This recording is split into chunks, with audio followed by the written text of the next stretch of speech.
Y nosotros vamos a ir a la palabra del Señor en Mateo capítulo 9.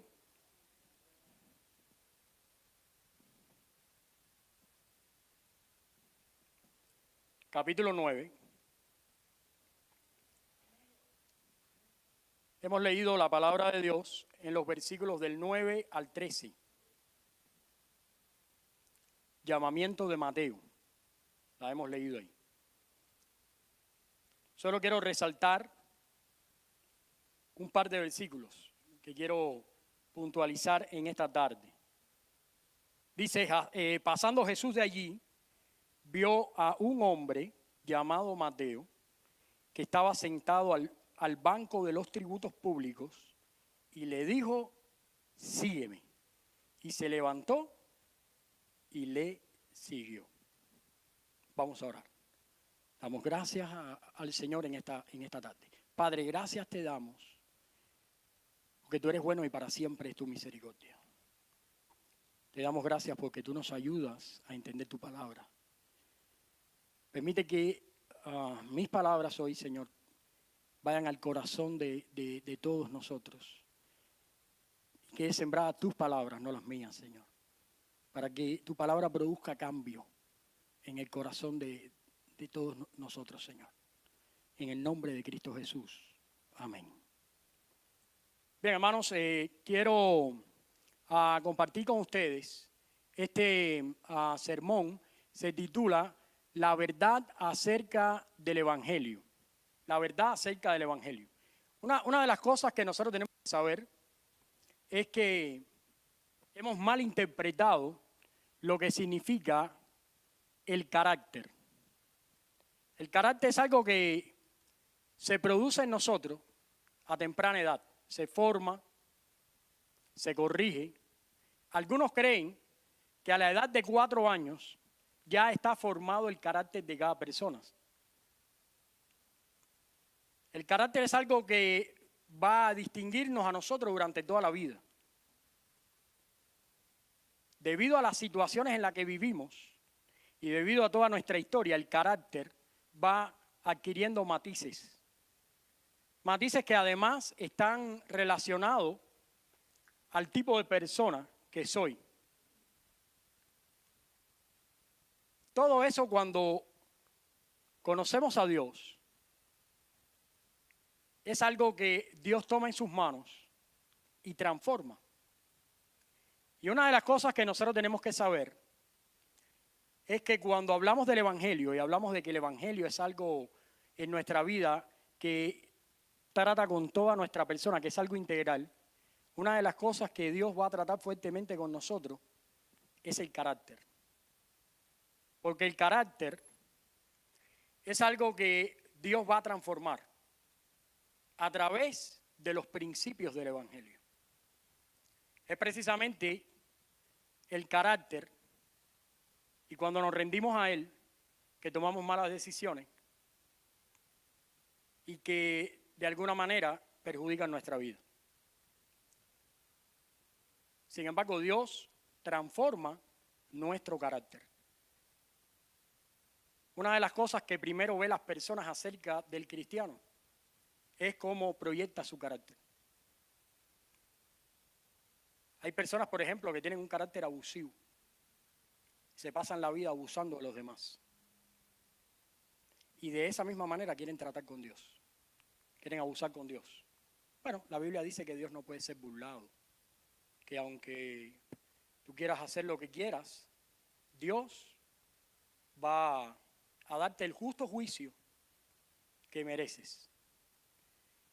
Hay personas que tienen un carácter débil, no han podido tomar ese punto de equilibrio familiar o en su propia vida, todavía no logran ser verdaderos cabezas de familia y tampoco han enseñado a hacer a la esposa ayuda idónea.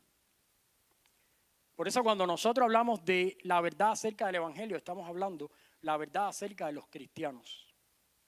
Porque cuando usted viene a Cristo, el cristiano viene con cualquier tipo de carácter, pero Cristo transforma eso. Y al transformar nuestro carácter nos hace más parecido a Jesús. Por eso la Biblia dice que nosotros entonces empezamos a sentir las mismas cosas que Cristo, como en Filipenses, o empezamos a tener la mente de Cristo. Eso es debido a que Él transforma nuestro carácter. Lo que vamos a hablar hoy es la manera en que Dios trató con alguien que además tenía muy mal carácter, y además tenía muy mala fama, y además tenía pésima reputación entre la gente. Pero Dios trató con él. Y después que Dios terminó de tratar con él, no fue una mejor persona, no fue alguien especial, fue simplemente una persona seguidora de Jesús, que ahora comienza a vivir bajo los principios del Evangelio. Y eso hace que nos veamos diferentes. Por eso yo tengo una enseñanza en esta tarde que les quiero compartir. La enseñanza es que el Evangelio es la más fiel interpretación del mensaje de Dios. Mira, la gente usa la Biblia para 1000 cosas. La gente toma la Biblia y quiere descubrir en la Biblia cosas de satanismo, y quieren descubrir en la Biblia cosas de hechicería, y usan la Biblia en diferentes tipos de religiones. Pero si tú realmente quieres interpretar la Biblia correctamente, tienes que hacerlo a través del Evangelio. Porque el Evangelio marca las pautas para entender la Biblia. Sin el Evangelio tú no puedes entender la Biblia. Para ti la Biblia va a ser un libro cerrado. Una de las cosas que el Espíritu Santo hace en nuestra vida, a través de la iluminación, es mostrarnos el carácter del Evangelio en la Biblia. ¿Por qué el carácter del Evangelio? Porque el Evangelio se trata de las buenas nuevas, que es Cristo. Ahora, el Evangelio es la más fiel interpretación del mensaje de Dios. Si tú quieres interpretar bien a un cristiano, si tú quieres saber si una persona es cristiana o no, si quieres interpretarlo bien, tienes que hacerlo a través del Evangelio. Porque si esta persona conoció a Dios, si esta persona fue ganada por el Espíritu Santo, si fue llamado y traído a la presencia de Dios y a la comunión con Dios, su transformación es conforme a los principios del Evangelio. Por eso yo no creo en cristianismos independientes, en el sentido de esos cristianos que no se quieren congregar y que andan por ahí y dicen, no, yo vivo cristianismo aquí en mi casa. Y cuando pasan 3, 4 y 5 días, es un desastre. Es un desastre la vida cristiana. El Evangelio es la más fiel interpretación de del mensaje de Dios. Si tú quieres interpretar bien la Biblia, tienes que hacerlo a través del Evangelio. Y si el Evangelio está en tu corazón, tienes que vivir conforme a los principios del Evangelio. Y te quiero traer a la Biblia y te quiero enseñar 3 grandes cosas que el Señor nos muestra en este pasaje. En el pasaje de Mateo capítulo 9, versículos del 9 al 13. 3 cosas que están presentes en la vida de una persona cristiana que ha comprendido el Evangelio. 3 cosas que van a caracterizar la nueva vida en Cristo. Porque tú puedes escuchar el testimonio de cualquiera. El testimonio de cualquiera de nosotros es un testimonio que tiene en común algo. Una vida antes de Cristo y una vida después de Cristo. El gran problema con esto es que muchas veces nuestra historia es más larga antes de Cristo que después de Cristo. Porque nuestra historia después de Cristo es pequeñita. Predica solo de que, no, yo iba a la iglesia. Pero la de antes de Cristo es una historia inmensa. Bueno, precisamente el Evangelio va a transformar eso. El Evangelio va a hacer que tu historia después de Cristo sea una gran bendición y algo por lo cual verdaderamente nosotros nos queremos conocer. Así que te quiero invitar a que leamos la palabra de Dios en Mateo capítulo 9, porque acá vamos a aprender 3 cosas importantes. 3 cosas que Jesús hizo que cambió la vida y la personalidad y el carácter de alguien.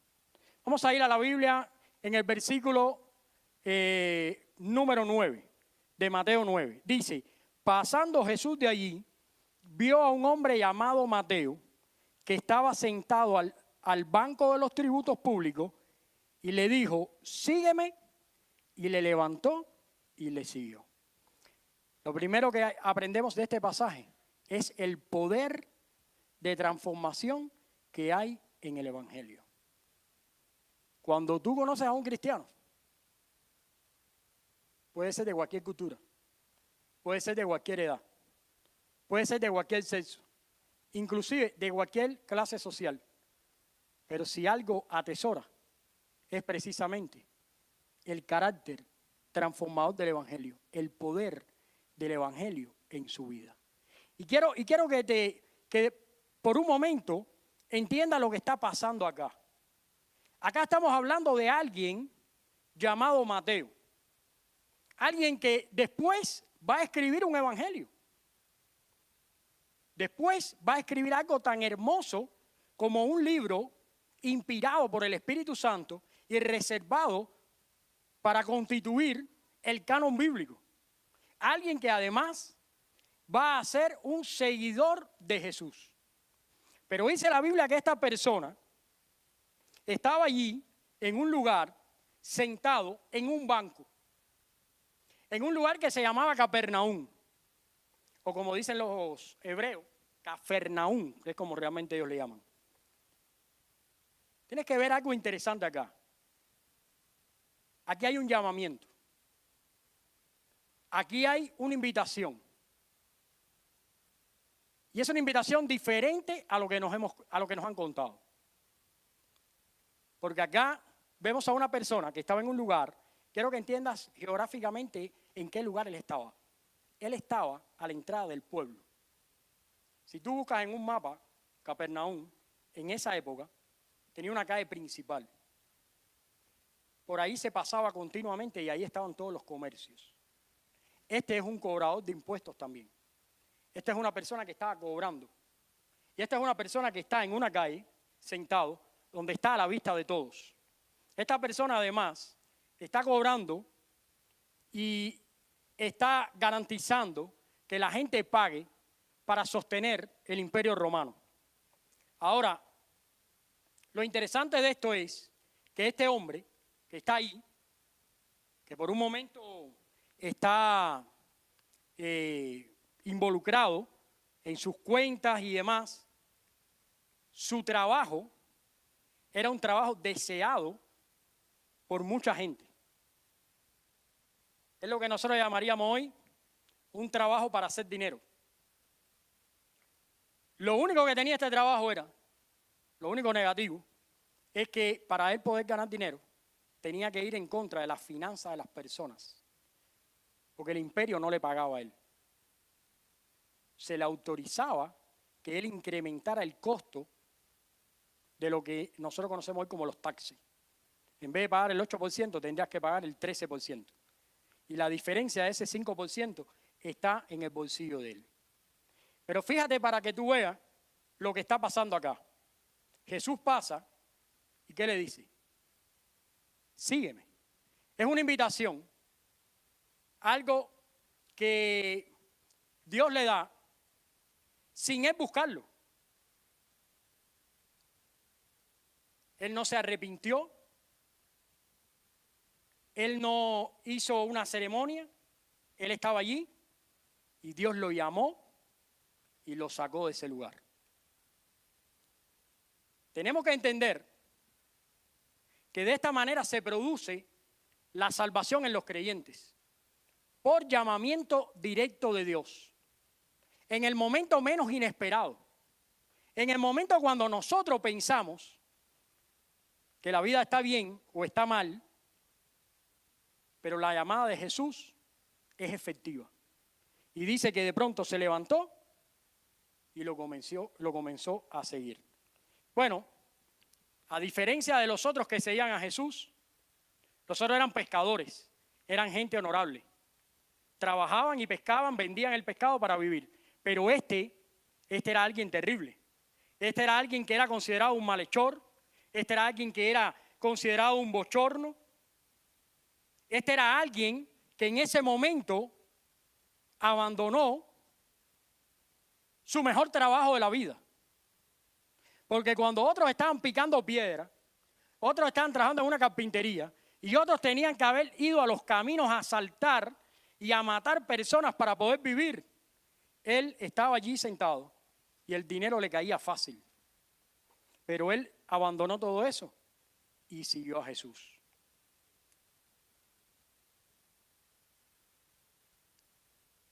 A lo que me quiero referir con esto es, ¿a qué está pasando contigo y conmigo? ¿Acaso Dios no nos está llamando en esta tarde? ¿Acaso Jesús no nos está llamando a un cambio, a una transformación, a una consagración que estamos haciendo nosotros? Puede ser que a lo mejor estemos poniendo cosas por delante de ese llamamiento de Dios. Puede ser que estemos pesando en una balanza si nos conviene sí o no seguir a Jesús, cuando en realidad lo que toca es la obediencia brutal. Una persona que es cristiana, que ha recibido al Señor en su corazón, que Dios lo ha llamado eficazmente y lo ha traído a la vida, es una persona que ha dejado todo para seguir a Jesús, incluido su carácter, incluida su manera de ser. Es una persona que ha cambiado totalmente en las manos de Jesús. Es una persona que Dios lo ha transformado, que lo ha traído y que ahora en él se manifiesta el poder de transformación del Evangelio de Dios. Y quizás tú puedas pensar, no, pero ya yo no tengo solución porque yo he sido tan malo, soy tan difícil, me he hecho tantas cosas incorrectas, pero la Biblia está llena de casos, de corazones duros que Dios quebrantó.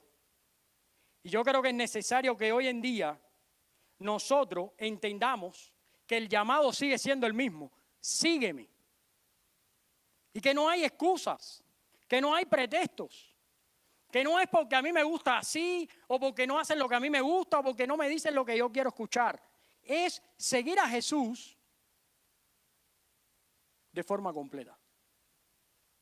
Porque cuando seguimos a Jesús totalmente, entonces se manifiesta en nosotros el poder del Evangelio. Mucha gente quiere tener poder para orar y sanar a otros. Mucha gente quiere poder tener el poder de hablar en lengua. Mucha gente quiere tener el poder, pero no tiene ni tan siquiera el poder de seguir a Jesús.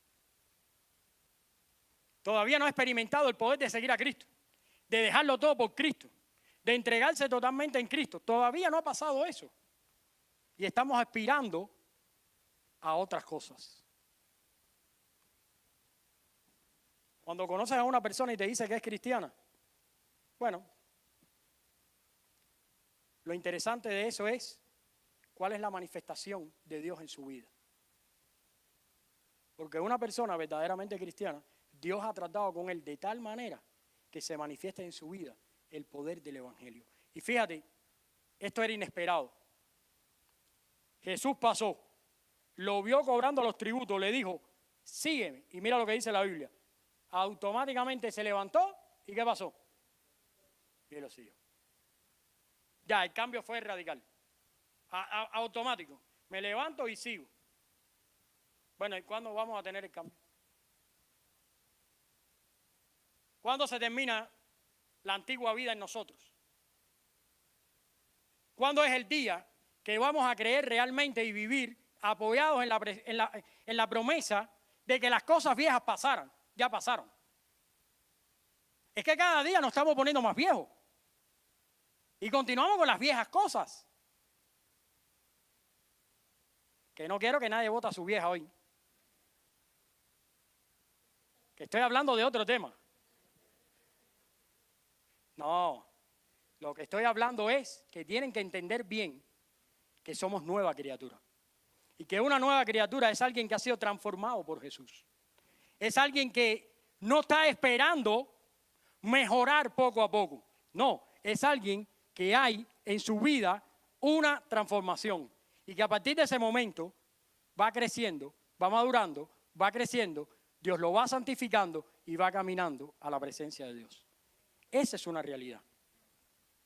Y eso es lo que estamos viendo acá y lo primero que queremos aprender. Si tú quieres entender verdaderamente la Biblia, tienes que interpretarla a través del Evangelio. El Evangelio me enseña que todos aquellos seguidores de Jesús comienzan su vida espiritual con una transformación. Se manifiesta el poder en ellos. Por eso acá no queremos tener una religión. Si usted, le digo la verdad, y esto es con todo corazón y súper contento y hasta lo abrazo porque no es ni la primera vez ni la última que lo voy a hacer. Si usted está acá y cree que esto es una religión, váyase rápido. Esto no es una religión. Aquí necesitamos tener una relación con Jesús. O sea, aquí no vamos, lo que cantamos acá no pretendemos que sea un rito. Lo que hacemos acá no pretendemos que nos va a hacer mejores personas. Nosotros ya somos las mejores personas que podemos ser. ¿Por qué? Porque lo somos en las manos de Jesús. Y Él está encargado de transformar nuestras vidas. No depende de nosotros. Nosotros tenemos que descansar en Dios, entregarnos a Él, entregar todas las áreas de nuestra vida. El Espíritu Santo nos va a llevar a tal convencimiento de pecado. Ahora, tenemos que entender que tiene que haber una transformación. Tiene que haber esto. Miren, los voy a hablar en español, porque no quiero complicarlo demasiado. Si me vestía mal, me he visto bien. Si decía malas palabras, ahora no las digo. Si robaba, no robo. Si tengo mal testimonio en el trabajo, ya no lo tengo. Si ofendía a mi esposa, ahora no lo ofendo. Si maltrataba a mis hijos, ahora no los maltrato. Si me gastaba el dinero en borrachera, en los clubes y en donde sea, ahora lo traigo para mi casa e invertirlo en mi familia. Eso es una transformación. Si antes no oraba, ahora oro. Si antes desobedecía a Dios, ahora lo obedezco. Eso es lo que hay que hacer ahora. Eso es una transformación. Pero eso no es algo que tiene que lograrse. Y quiero que entiendas esto. Acá no te estoy enseñando que seas más disciplinado.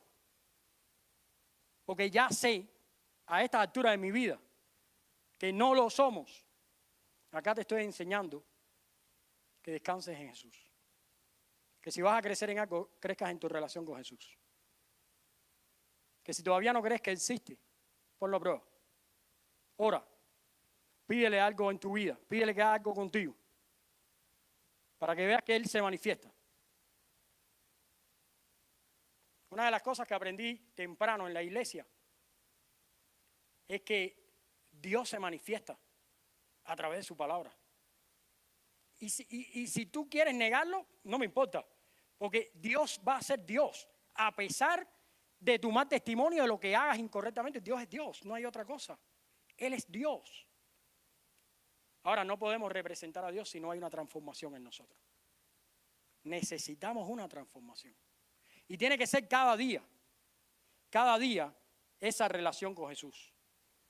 Leí algo aquí que te quiero compartir. Dice, el costo de seguir a Cristo. Para seguir a Jesús, Mateo debe abandonar un puesto lucrativo, sabiendo que nunca más lo va a poder recuperar. Al hacer esto también se separa a sí mismo de su antiguo grupo de amigos. Eso está tremendo, ¿eh? Mi antiguo grupo de amigos. Hombre. No, esto te digo yo. Los compadres. ¿Tú sabes cómo funciona eso? Se ven y dicen, nosotros somos amigos. Se empiezan a tomar la primera cerveza o lo que sea y dicen, ahora nosotros somos compadres. Y a la hora, ahora somos hermanos. A las 2 horas, ¿ahora qué somos? Somos parceros. Ya se fueron para Colombia. Y en 4 horas, ahora somos padre e hijo. Y amaneciendo nos matamos a tiro, a palo, a lo que sea. Así funciona. Pues hay que dejar eso atrás. Hay que dejar eso atrás. Hay que poner eso en manos de Dios. El Señor había mostrado su poder en aquellos pueblos de Galilea. Si tú lees la palabra ahí, tú te vas a dar cuenta de algo. Algo interesante. Lo que antecede a este pasaje. Usted sabe que cuando estudia la Biblia, usted tiene que leer lo que antecede y lo que precede. Eso le llamamos contexto. ¿Verdad? El contexto inmediato y otros contextos. Bueno, Él había hecho sanidades. Él había echado fuera demonios. A la altura de ese pasaje había hecho muchas cosas. Pero ahora le quiere mostrar a los discípulos el verdadero poder del Evangelio. Les quiere enseñar a los discípulos lo que es la verdadera transformación en Dios. Algo más que aprendí, algo más que nos muestra este pasaje. Quiero que por favor lean el versículo 10. Dice, y aconteció que estando él sentado a la mesa en la casa, he aquí que muchos publicanos y pecadores que habían venido se juntaron juntamente a la mesa con Jesús y sus discípulos. Bueno, a diferencia de lo que otros creen, si el evangelio está en tu vida, tú tienes la primera incambiable fuente de gozo que existe. Tú no eres cristiano si no hay gozo en tu corazón. Hay gozo. Y te digo, es difícil creerlo, porque cuando tú te paras acá y ves a la gente como te mira, con las caras que te mira, tú dices, ¿dónde está el gozo? ¿Tú sabes lo que es que nosotros estamos cantando? Yo sé que tú... y la gente está ahí. ¿Dónde está el gozo? Bueno, te digo, el poder del evangelio, cámbiamelo ahí. La otra verdad es el gozo del evangelio. El gozo del evangelio. Ok. Bueno, no sé si te das cuenta de la transición, pero venían por el camino y de pronto están en la casa. Y fíjate que Mateo cuando escribe, porque lo más interesante es que lo que nosotros estamos leyendo es precisamente lo que escribió este hombre que tuvo esta experiencia. Y dice que él estaba allí sentado. Jesús pasó y le dijo, sígueme. Y con la misma él le siguió. Lo dejó todo. Dejó hasta el dinero que había ahí, lo dejó todo y le siguió. Y llegaron a su casa, a la casa de Mateo. Y de pronto estaban allí comiendo, sentados a la mesa. Estaban compartiendo el gozo de tener a Jesús cerca. Y esa es una cosa que muchas veces nosotros no comprendemos. El gozo de tener a Jesús en nosotros. No hay gozo en eso. Confundimos a nuestros hijos porque nuestros hijos dicen, ¿será la iglesia algo bueno? Porque mis padres van fajados. Mis padres van amargados. Mis padres van porque el pastor los va a regañar. Y me dicen a mí que eso es bueno. Nosotros tenemos que cambiar nuestra perspectiva de cómo estamos viviendo la vida cristiana. Porque la vida cristiana es una vida de gozo. Mira, te quiero leer unos pasajes para que tú entiendas. Por ejemplo, el Salmo 30:11 dice, tú has cambiado mi lamento en danza. En Isaías 61:3 dice, mi manto de alabanza. Manto de alabanza es el espíritu, al espíritu abatido. Y además dice, Lucas 2:10, les traigo buenas de gran gozo que serán para todo el pueblo. En el Salmo 16:11, en tu presencia hay plenitud de gozo y en tu diestra hay delicias para siempre. Y en Mateo 25 dice que una de las palabras que le escucharemos decir a Jesús es, entra en el gozo de tu Señor. ¿Y por qué nos falta el gozo? ¿Por qué nos falta el gozo? Y quiero que veas algo, porque mira, si tú lees este pasaje, dice, aconteció que él estando sentado a la mesa, había muchos publicanos y pecadores. Eso fue un acontecimiento grandísimo. Quiero que entiendas lo que está pasando. Eso es una persona súper importante en el pueblo, distinguido por robarle a los demás, que de pronto se va con un rabino, que ese rabino lo recibe y quiere comer con él.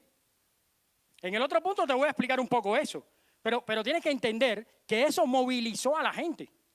Y para allá fueron a sentarse con Jesús mucha gente. Y dice la Biblia, los describe, dice, publicanos y pecadores, como si los publicanos fueran peores que los pecadores. O sea, los publicanos no había nombre con ellos. Se sentaron a la mesa con Jesús. Pero ¿tú sabes qué? Se sentaron otros también, que Mateo los escribió en el versículo 11. Dice, cuando vieron esto los fariseos, ¿también estaban allí los fariseos? ¿Tú sabes qué aprendí con esto?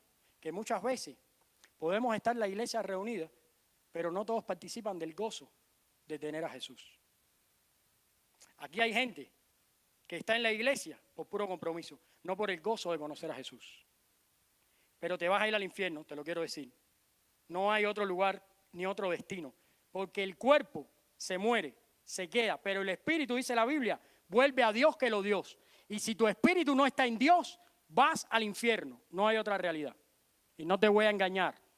Y no te quiero decir algo distinto porque te amo. ¿Sí o no? Como te amo, te tengo que decir la verdad. Si yo no tengo a Cristo en mi vida, el destino es el infierno. No hay de otra cosa. Así que más vale tener una relación con Jesús. Porque mira, ahí había una mesa que estaba servida. ¿Tú crees que en casa de ese hombre faltaba algo? En casa de Mateo faltaba algo de comer. ¿Con qué rapidez hicieron la mesa? Esto no fue como algunas veces nosotros, oye, vamos a reunirnos, ¿qué llevo para tu casa para comer? Y entonces, no tengo tal cosa. No. Ahí era, vengan y vamos a comer. Y ahí había gozo, había alegría. Pero ahí en la mesa había gente que no tenía gozo, que estaba con su vista puesta en los demás. ¿Y tú crees que no creían la palabra? Esos eran los especialistas de la palabra. ¿Tú sabes lo que significaba el movimiento fariseo en ese tiempo? Bueno, te voy a decir algo. Era lo mejor que había en Israel, por eso Cristo los criticó. Porque cuando todos se fueron detrás de otros dioses y se corrompió todo, los fariseos mantuvieron la ley de Dios, mantuvieron las enseñanzas, reunieron al pueblo y enseñaron desde pequeño a los niños en los caminos de Dios. Pero ¿sabes lo que pasó? Perdieron el gozo. Así que puede ser que ya seas cristiano y estés en este lugar, pero puede ser que el púlpito no te gustó, o no te gustó cómo se sentaron los hermanos, o no te gustó la disposición de la iglesia, o no te gustó el horario que tenemos y hayas perdido el gozo. Pero dice la Biblia que el gozo del Señor es nuestra fortaleza. Por eso hace unos días te dije, antes de arreglarte con los demás, primero arréglate con Dios. Porque cuando te arregles con Dios, tu relación con los demás va a ser más fácil. Porque no vas a tomar en cuenta. Vas a actuar exactamente como Dios. ¿Viste? Vas a actuar exactamente como Dios. ¿Qué dice la Biblia que hizo Dios? No tomándole en cuenta que sus pecados. Así mismo. Necesitamos el gozo, porque si nosotros queremos interpretar la Biblia, tenemos que hacerlo a través del Evangelio. Y si el Evangelio es lo que transforma el corazón de una persona, entonces no solamente la persona va a ser alguien diferente, porque va a ser moral, sino además la persona va a ser alguien que tiene gozo. No es alguien diferente porque fue transformado, es alguien ahora que se goza en seguir a Dios. ¿Tú sabes qué significa eso? ¿Sabes cuándo estás sintiendo el gozo? ¿Alguien sabe cuándo uno siente el gozo? En las pruebas. En las pruebas uno siente el gozo del Señor. ¿Tú sabes cuándo yo aprendí que estaba sintiendo gozo? Cuando reunirme con Dios era algo que necesitaba. Yo me reuní con Dios la primera vez porque me decepcioné de todo el mundo, inclusive de mí. Estaba tan decepcionado. Había hecho tantas cosas. Había hecho tantas cosas no bien, mal, que el único que podía escuchar mis palabras era Dios. Porque ya a mi mamá no le podía meter otra historia. Porque ¿de qué le iba a hablar? Ya me había visto de todas las peores formas posibles. Imagínate, no existía en ese momento. No estaba ni en los planes. Era todo lo contrario. Y cuando me decepcioné de todo, pero tú sabes qué, lo peor que puede pasar es que querramos que somos cristianos y estemos presumiendo de la antigua vida. Y estemos viviendo todavía en la carne. Y que además no estemos con gozo. Viste que hay gente que se quiere quejar por todo. nos quejamos por todo. Nos quejamos por las pruebas, nos quejamos por el trato de Dios, nos quejamos por el trato de los hermanos, nos quejamos por todo.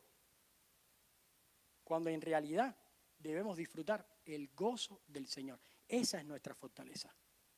Y te voy a decir, ahí los fariseos, ahora lo vamos a ver, amargaron la fiesta, pero no amargaron a Mateo, porque Mateo escribió el Evangelio. O sea, que la prueba de que el gozo estaba en él es que este hombre escribió el Evangelio. Se entregó completamente. Por eso, no importa que tú te reúnas aquí y hay quien tiene gozo y hay quien no tiene gozo. No importa, no importa. Si tú te enfocas en Dios, tú vas a ser bendecido. Vamos a ir a la tercera enseñanza que nos brinda este pasaje. Ya vimos la transformación, el poder del Evangelio. Vimos el gozo del Evangelio. Ahora este pasaje nos enseña acerca del propósito del Evangelio. Y cuando hablamos de propósito del Evangelio, tradúzcalo, es propósito de su vida y de la mía. Porque, como les estaba diciendo, la mejor manera de interpretar la Biblia es a través del Evangelio. El Evangelio es transformación, es buenas nuevas. El Evangelio es el efecto de la obra de Cristo en nuestros corazones. Si algo nosotros entendemos del Evangelio, es que el Evangelio nos transforma. Si algo entendemos es que el Evangelio nos da gozo. Y si algo entendemos del Evangelio, es que el Evangelio da propósito a nuestras vidas. No, tenemos propósito. Es indudable. ¿Sabes por qué? Porque no sé si te has dado cuenta, pero lo que Dios persigue en su palabra es que seamos a la estatura de la plenitud de Cristo. Que seamos como Cristo. Bueno, si tenemos que ser como Jesús, Jesús era alguien que tenía el poder del Evangelio en él, es alguien que tenía gozo y alguien que tuvo propósito. Una de las cosas que me llama más la atención es que cuando hablamos de Jesús y de su ministerio, hablamos solamente de 3 años. Y es que ya yo llevo 20 o más haciendo esto.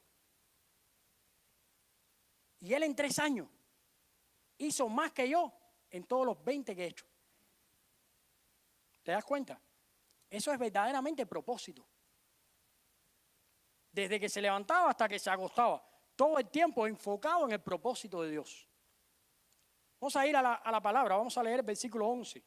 Dice, cuando vieron esto los fariseos, dijeron a los discípulos, ¿por qué come vuestro maestro con los publicanos y pecadores?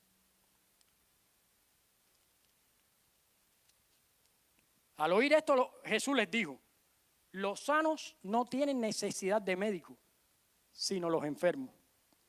Id pues y aprender lo que significa. Fíjense lo que le dijo Jesús. Ustedes tienen que estudiar más. Y ahora le usa un versículo bíblico. Usa algo que está escrito en Oseas. Está escrito esto. Dice, misericordia quiero y no sacrificio. Porque no he venido a llamar a justos, sino a pecadores al arrepentimiento. Mira, hay que entender bien a los fariseos. Te quiero dar unos datos. Tienes que entender bien a los fariseos porque, por ejemplo, ellos reaccionaron de esa manera no por los pobres. Ellos atendían a los pobres. Ellos reaccionaron de esa manera por los publicanos. ¿Ven? Por los publicanos. Ellos incluso tenían razón para protestar. Porque ellos tenían la Torá, ellos tenían la Mishnah, ellos tenían el Talmud. Mishnah y Talmud son interpretaciones de la Torá. Uno le da identidad al pueblo, el otro, interpretación de las leyes. Pero es que la Biblia dice, y ellos lo habían leído en el Antiguo Testamento, por ejemplo, ¿cómo dice el Salmo 1?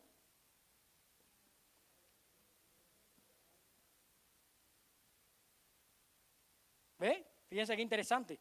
Ellos se sintieron que estaban sentados con los escarnecedores. Porque los escarnecedores, ¿quiénes eran en el pueblo? Los publicanos. ¿A cuánta gente dejaba pobre? O sea, en un punto tenía sentido lo que ellos estaban haciendo. En un punto tenía sentido de lo que ellos estaban protestando. Ellos estaban incluso hablando acerca de que se cumpliera lo que ellos habían aprendido. Pero ellos habían perdido un punto de toda esa interpretación. Ellos perdieron el hecho de que la misericordia de Dios, dice la Biblia, vence al juicio. Ese es el punto que ellos perdieron. El punto es que Jesús tiene un propósito con ese lugar. Él no fue allí porque tenía hambre.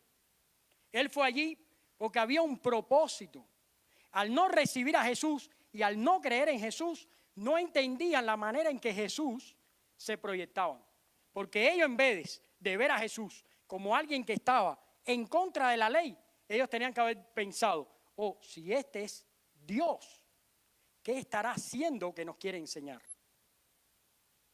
Y el propósito de Jesús en ese lugar era salvar, fíjense que lo dice, a todos los enfermos, a los que espiritualmente estaban mal, a los que no conocían a Dios.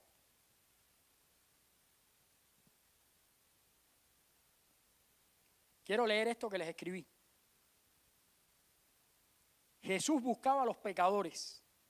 Este es el propósito del Evangelio. Jesús estrecha la mano a los perdidos a gran riesgo personal. Su esperanza es salvar a la gente que no merece ser salvada. La misericordia es un asunto del corazón. Y ahí es donde yo quiero llamar la atención. Y que nos demos cuenta que si nosotros tenemos propósito hoy en día para nuestras vidas, es por la misericordia de Dios.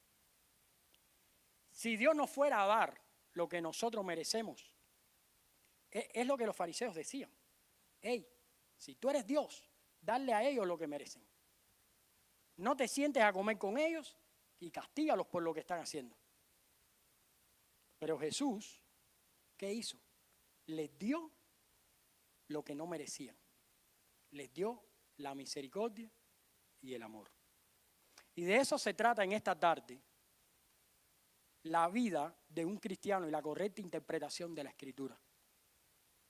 Cuando nosotros querramos interpretar la Biblia, tenemos que verla a través del Evangelio. El Evangelio es lo que ha transformado nuestras vidas. Y Dios, a través del Evangelio, ha sembrado tres cosas en nosotros. Primero, una transformación. Ha volcado nuestro corazón a Él. Segundo, ¿qué ha traído? ¿Qué me lo dice? Gozo a nuestra vida. Y tercero, nos ha tratado con misericordia para darnos propósito en nuestra vida. La pregunta en esta tarde es, no dudamos que sea una iglesia de Dios. No dudamos que sea una iglesia de Jesús. No dudamos que hay cristianos en este lugar. Pero mi pregunta es, ¿qué propósito tenemos nosotros con reunirnos? ¿Cuál es el propósito?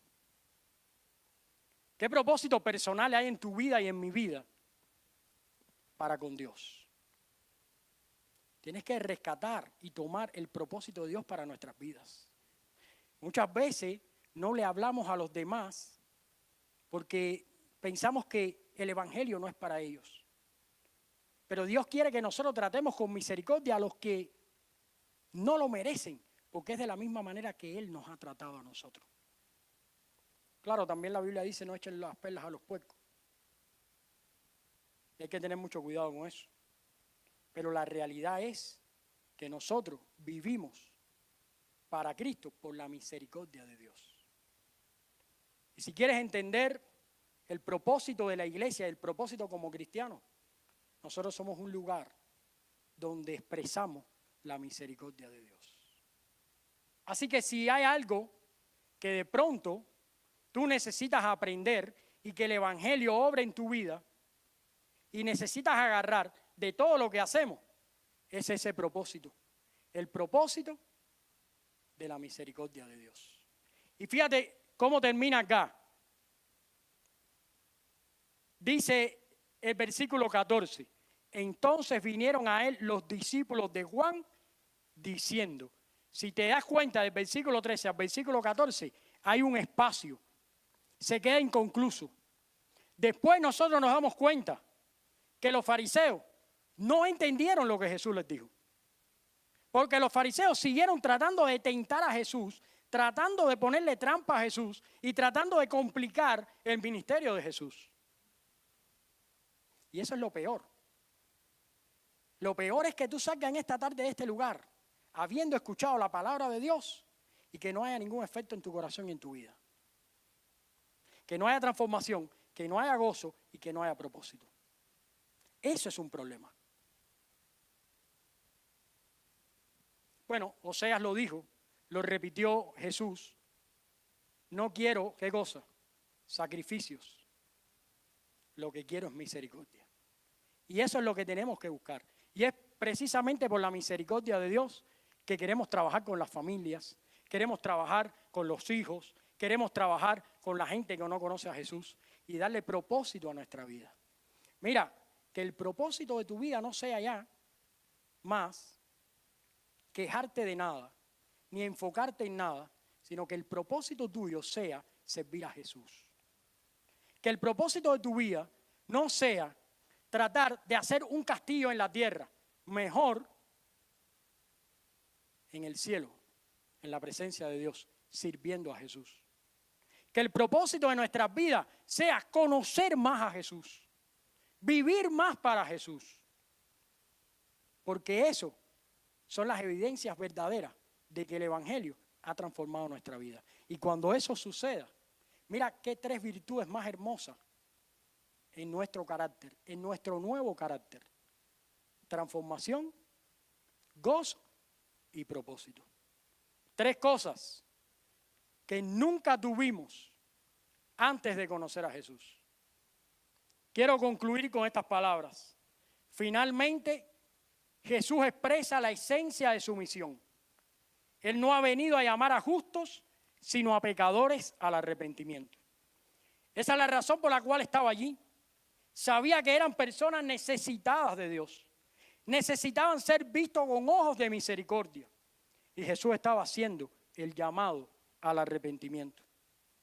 Esto es lo que Dios desea, mucho más que un rito religioso. Espera que su iglesia exprese su misericordia hacia los pecadores de este mundo, ofreciendo el camino de salvación a través del arrepentimiento.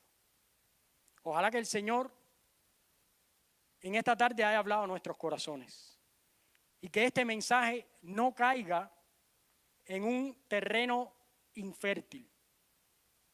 Ojalá que cada uno de nosotros piense seriamente cuáles son las evidencias del Evangelio en su vida. ¿Realmente soy una persona transformada? ¿Realmente soy una persona que vive con gozo? ¿Realmente soy una persona que tiene propósito en la vida? Piensa de esta manera. Si yo me juntara contigo por una semana, me fuera de mi casa contigo por una semana, ¿a dónde me llevarías?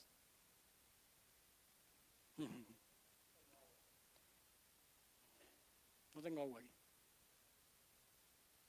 No tengo ahí. No tengo.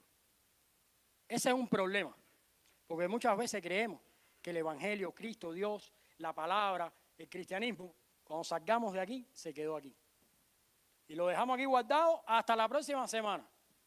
Pero te voy a decir algo. Si haces eso, te estás engañando a ti mismo. Dios no puede ser burlado. Te estás engañando.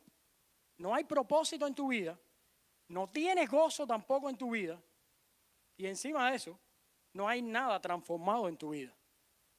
Lo único que hay es una simulación del Evangelio. ¿Y sabes lo que pasa con las simulaciones del Evangelio? Funcionan hasta el día que pasa lo que dijo Maritza, que viene una prueba. La simulación del Evangelio luce casi igual que el Evangelio. Hasta el día que viene la prueba. Hasta el día que te enfermas, hasta el día que te peleas, hasta el día que viene una dificultad a tu vida. Ese día, si tu evangelio no es genuino, si transformación no es real, Si no hay propósito y no hay gozo en tu vida, se perdió todo. Esa es la razón por la cual vemos la iglesia llena de personas y un día pocas personas. Y tienen un buen pretexto para irse de la iglesia. Y después cuando pasa un tiempo, tú ves el fruto verdadero por el cual realmente se fueron. Porque no había una relación con Jesús. Procuremos que el evangelio transforme nuestras vidas. Procuremos que el evangelio nos dé propósito, nos dé gozo. Que el evangelio nos haga una nueva criatura. Que el Señor les bendiga. Vamos a orar. Padre, gracias te damos, porque tú eres bueno y para siempre es tu misericordia. Señor, gracias porque tú nos compartiste las buenas nuevas. Porque Cristo nos ha ayudado a entender la Escritura. Gracias porque sabemos que tu evangelio ha traído una transformación a nuestros corazones. Tu evangelio ha traído verdadero gozo a nuestras vidas. Y tu evangelio ha traído un nuevo propósito para vivir. Ayúdanos a siempre estar en tus caminos, a siempre vivir agarrados de ti. En el nombre de Jesús, amén.